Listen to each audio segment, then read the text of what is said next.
प्यारे बच्चों, स्वागत है फिर से आप सभी का अपने चैनल पे। आज की इस वीडियो के अंदर है ना, हम चैप्टर समझने वाले हैं। चैप्टर नंबर 2 जो हमारे बुक का अंडरस्टैंडिंग द वेदर, मौसम को समझना है चैप्टर आपका हिस्ट्री किताब का। उम्मीद करता हूं आप लोग की पढ़ाई अच्छी चल रही होगी और आप अपने एग्जाम्स के लिए काफी अच्छे से मेहनत कर रहे होगे। ठीक है, तो इस चैप्टर के अंदर मैं पहले बता देता हूं आपको समझना क्या है। इस चैप्टर के अंदर है ना, आपको मौसम से रिलेटेड सारी चीजें समझनी है। मौसम क्या होता है, कैसे होता है, बारिश क्यों होती है, एटमॉस्फेयर क्या है, एटमॉस्फेरिक प्रेशर क्या होता है, किसको किस चीज में नापा जाता है, एंड ये सारी चीजें हमें पढ़नी है। तो सबसे पहले आपको दे रखा है introduction to weather and atmosphere. तो सबसे पहले आपको वेदर और एटमॉस्फेयर के बारे में बताया गया है। वेदर क्या होता है? Weather is the state of the earth atmosphere at a specific time and specific place. किसी स्पेसिफिक टाइम और स्पेसिफिक प्लेस पे किसी जगह का जो एटमॉस्फेयर का कंडीशन होता है ना, या फिर स्टेट ऑफ एटमॉस्फेयर होता है, उसी को वेदर कहते हैं। लाइक पर्टिकुलर प्लेस होना चाहिए और पर्टिकुलर टाइम पे होना चाहिए, क्योंकि टाइम टू टाइम चेंज हो सकता है। वहीं अगर आपने दूसरा शब्द पढ़ा होगा, एक होता है क्लाइमेट, जिसको हिंदी में जलवायु कहते हैं। क्लाइमेट है ना, पीरियोडिकली चेंज होता है, और ये टाइम टू टाइम चेंज होता रहता है। डिफरेंस होता है। वेदर जो होता है किसी स्पेसिफिक टाइम और स्पेसिफिक प्लेस का स्टेट ऑफ एटमॉस्फेयर को कहते हैं वेदर। ओके, और फिर एटमॉस्फेयर क्या होता है? तो एटमॉस्फेयर क्या है? हमारे पूरे के पूरे पृथ्वी के ऊपर, हमारा जो पूरा का पूरा एक पृथ्वी है, इसके चारों तरफ है ना एक हवा की लेयर चढ़ी हुई है। This is a layer of gases. ये हवा की गैस लेयर है, कॉमनली कॉल्ड एयर, जिसको आप एयर भी कहते हैं, दैट सराउंड द अर्थ, जो कि पूरे पृथ्वी के चारों तरफ है। And it can be compared to a cake with several layer. और इसको आप इस प्रकार से भी कह सकते हैं, जो एटमॉस्फेयर की परत है ना, ये केक की तरह है, जिसके अंदर अलग अलग लेयर होती है, फिर क्रीम, फिर लेयर क्रीम। तो वैसे एक केक की तरह लेयर्स में डिवाइडेड होता है ये, जिसको आपको यहाँ समझाया गया। सबसे पहले आता है ट्रोपोस्फेयर, देन स्ट्रेटोस्फेयर, फिर मीसोस्फेयर, थर्मोस्फेयर, और लास्ट में आता है आपके पास एक्सोस्फेयर। ये एटमॉस्फेयर के अलग अलग लेयर के बारे में आपको बताया गया। इसके अंदर आपका ट्रोपोस्फेयर इंपॉर्टेंट रहेगा, इसके ऊपर क्वेश्चंस भी आएंगे आपके पास। तो ट्रोपोस्फेयर क्या होता है? सबसे निचली परत, एटमॉस्फेयर का जो सबसे नीचे का परत है, या फिर जो अर्थ के नियरेस्ट लेयर है, फर्स्ट लेयर है, उसको आप ट्रोपोस्फेयर बोलते हैं। It is the layer closest to the earth, earth के सबसे क्लोजेस्ट है, where human planet and animal live, जहां पर ह्यूमन प्लैनेट, एनिमल्स एंड और जीवित रहते हैं या फिर निवास करते हैं। Almost all weather phenomena occur in this layer. इस लेयर में, ट्रोपोस्फेयर में, जितना भी वेदर फिनोमिना होता है ना, ये सारा आपका और कहीं नहीं, ट्रोपोस्फेयर के अंदर ही हो रहा होता है। It extend from 6 to 18 kilometre high. ये 6 से 18 किलोमीटर ऊंचाई तक होता है। It is thinner at the poles. ये पोल्स पे पतले होते हैं, मतलब कुछ मोटे और फिर ऐसे कोने कोने से पतले टाइप के हो जाते हैं। And thicker in tropical zone, और जो बीच के हिस्से होते हैं वहां पे थिकर होते हैं।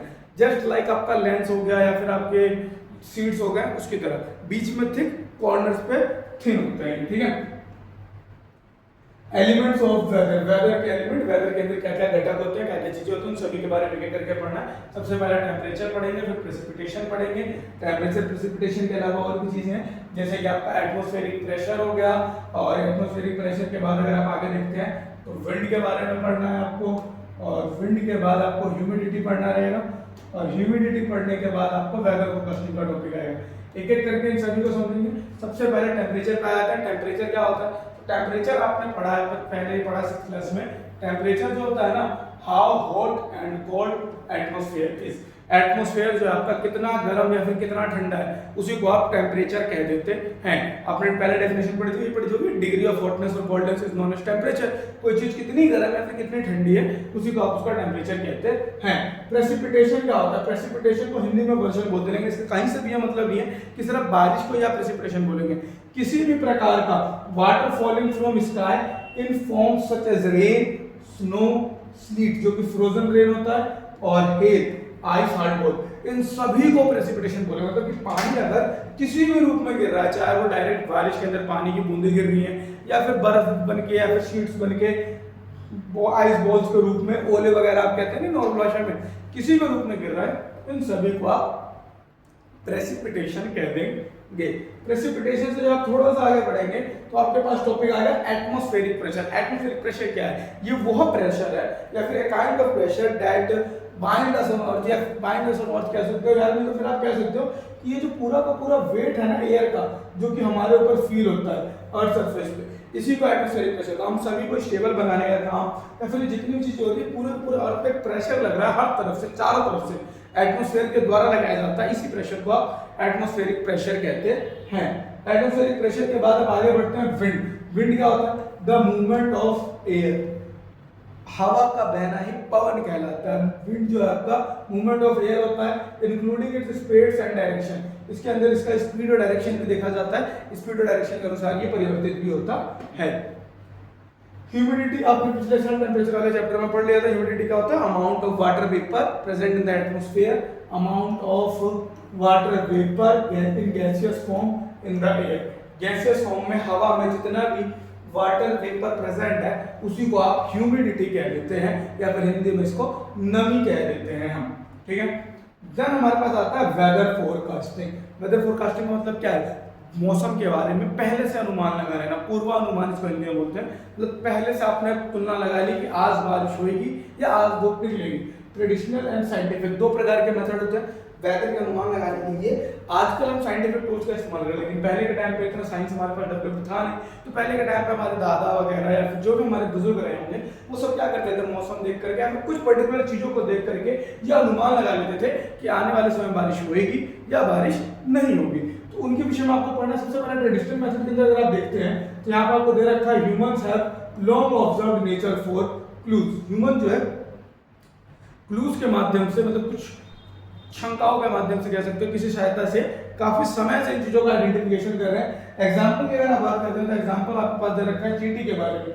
चींटी के बारे में क्या एग्जांपल है मैं आपको ओरली बता देता हूँ। चींटी वगैरह जो होते हैं ना, जब भी उन्हें लगता है कि बारिश आने वाली है या फिर हम उनको देख करके आंसर लगा लेते हैं, चींटी बारिश आने से पहले क्या करती है? उनके जो अंडे वगैरह होते हैं ना उनको ऊंचे प्लेस पे ले जा करके रख देती हैं। ऐसा क्यों करती हैं? एक सवाल ये भी आपके माइंड में आ सकता है। तो ऐसा वो इसलिए करती हैं, अगर बारिश होगी और वो अंडे अगर निचले लोअर प्लेस पे रहेंगे तो उसमें पानी भर जाएगा, और पानी भरने की वजह से वो अंडे खराब हो सकते हैं, जिसकी वजह से वो चींटियां जो होते हैं अपने अंडों को हाइयर ग्राउंड पे ले जाती हैं कोने में फेंक देते हैं। जब उनको ऐसा लगता है कि भारी वर्षा होने वाली है तो चींटियां अपने अंडों को ऊंचाई की ओर ले जाती है। फिर फ्रॉक्स के बारे में आपको बताया गया। मेंढक जो होता है जब बारिश आने वाली होती है तो ज्यादा मात्रा में क्रॉकिंग कर रहे होते हैं। क्रॉकिंग क्या होता है? वही मेंढक के टर्राने को क्रॉकिंग कहा जाता है। काफी तेजी में टर्राने लग जाते हैं मेंढक वगैरह। फिर पाइन कोन्स के बारे में बताया गया।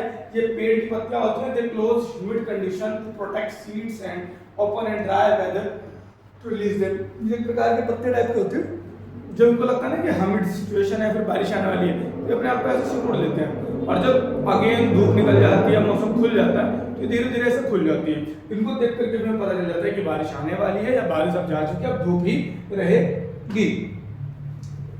मीटरोलॉजी क्या होता है? मीटरोलॉजी वो साइंस है या फिर study of, scientific study of weather and its evolution used for forecasting. जो साइंटिफिक स्टडी है ना वेदर का और इसके फोरकास्टिंग इवोल्यूशन वगैरह के बारे में, उसी को आप मीटियोरोलॉजी कहते हैं। इंडिया के लिए मीटरोलॉजी डिपार्टमेंट है जिसका नाम होता है IMD, इंडियन मेट्रोलॉजिकल डिपार्टमेंट, ठीक है। तो जो इंडिया के अंदर सारी चीजें IMD बता रहा होता है। मेट्रोलॉजी सिस्टमैटिक साइंटिफिक स्टडी है वेदर और उसके इवोल्यूशन, जिसकी मदद से हम फोरकास्टिंग कर पा रहे होते हैं।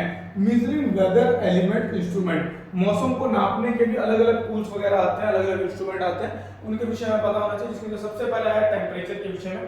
टेम्परेचर की अगर आप बात कर रहे हैं तो क्लिनिकल होता है, लैबोरेटरी होता है और डिजिटल थर्मामीटर होता है।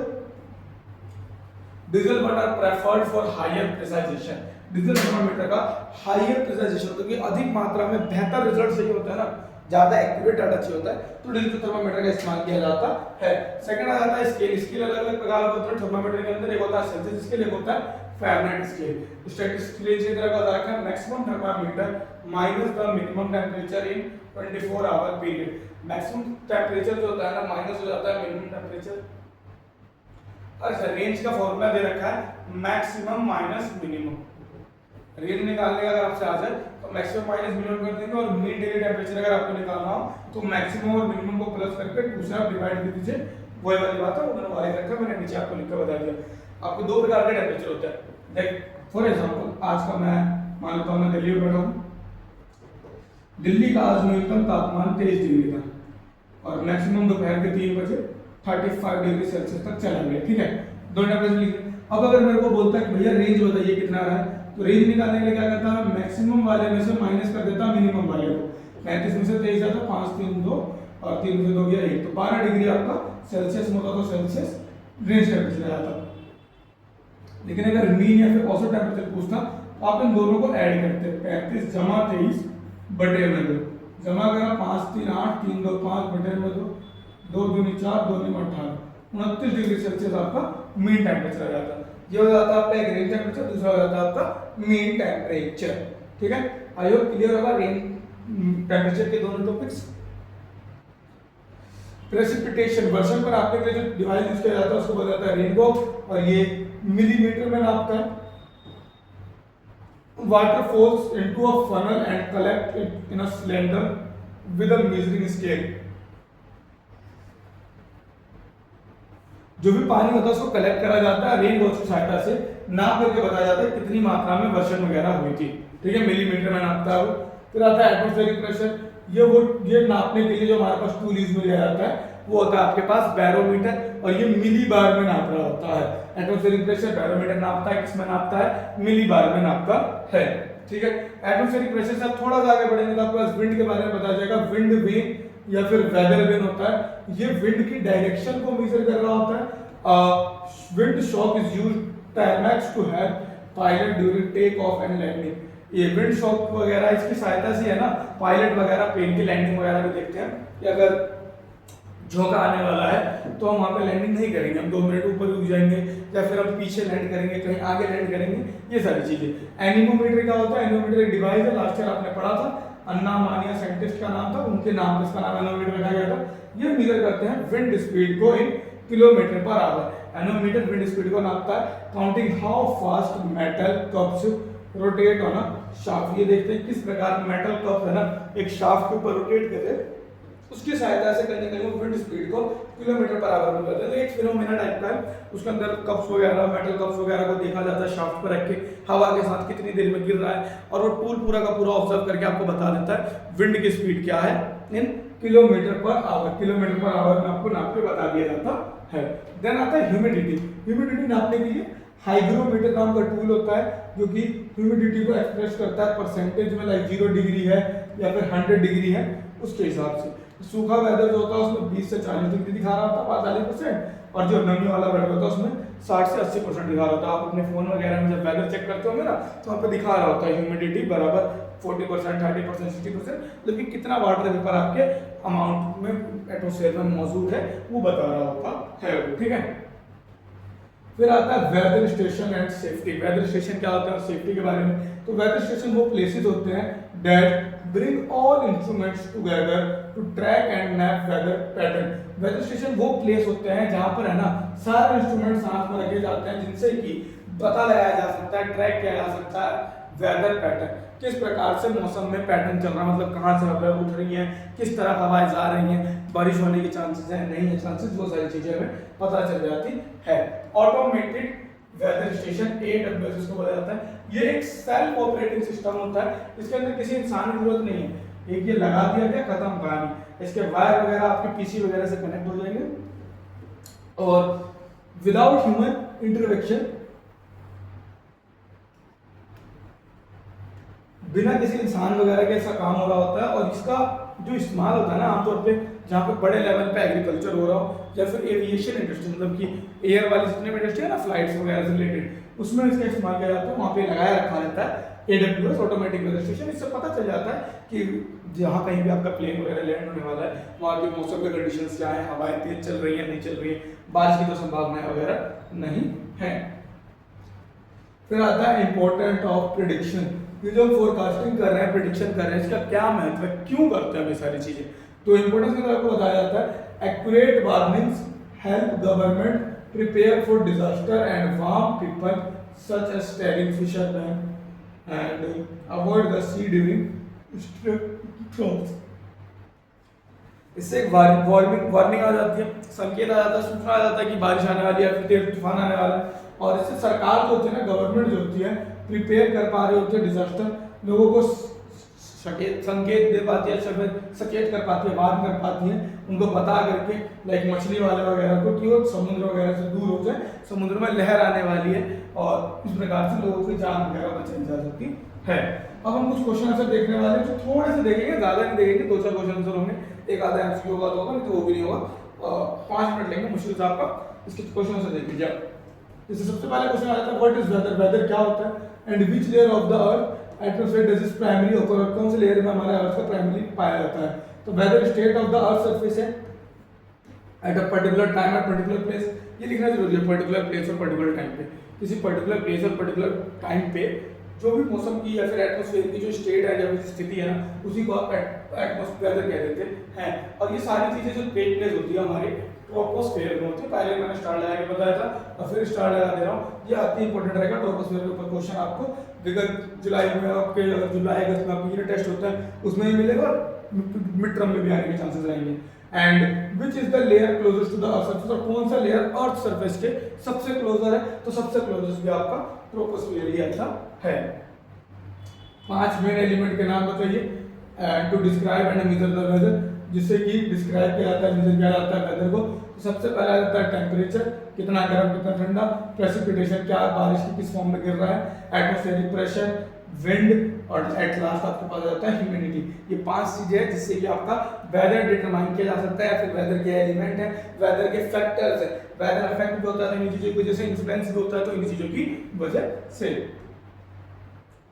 Give 2 example of how human have traditionally used nature to predict rain और स्टॉर्म्स। 2 एग्जांपल दीजिए किस प्रकार से ह्यूमन ने है ना ट्रेडिशनली यूज करते थे और प्रेडिक्ट करते थे नेचर वगैरह के अंदर बाढ़ वगैरह से। ट्रेडिशनल साइंस की अगर आप बात करते हैं, बर्ड्स को देखते थे क्या वो लो लेवल पे फ्लाई कर रहे हैं, या फिर चींटी वगैरह को देखा जाता है अंडे को हायर पे तो नहीं लेके जा रहे हैं, मेंढक के टर्राने की आवाज देखी जाती थी, all of which have historically provided information about coming rain. बारिश आने से पहले की चीजें हमें चीजें पता चलती थी। अगर बर्ड्स लो लेवल पे फ्लाई कर रहे हैं मतलब ऊपर बारिश के संकेत है, चींटी अगर अपने अंडों को ऊपर लेकर जा रही है मतलब बारिश के संकेत है, मेंढक टर्रा रहे हैं तो बारिश के संकेत हैं। ठीक है। What is the difference between range of temperature and mean daily temperature? Range क्या होता है? Difference between maximum and minimum temperature, और mean क्या होता है? The sum of the minimum maximum temperature of the day divided by 2. दोनों का formula लिख दीजिएगा, सबसे बेस्ट रहेगा। रेंज लिख दीजिएगा आप यहाँ पे, और यहाँ पे लिख दीजिएगा मैक्सिमम माइनस मिनिमम, और यहाँ पे मीन लिख दीजिएगा कि आप लिख दीजिएगा max plus minimum divided by 2, इसको मीन टेम्परेचर बोला जाता है। Why do people often feel breathless or tired at high altitude?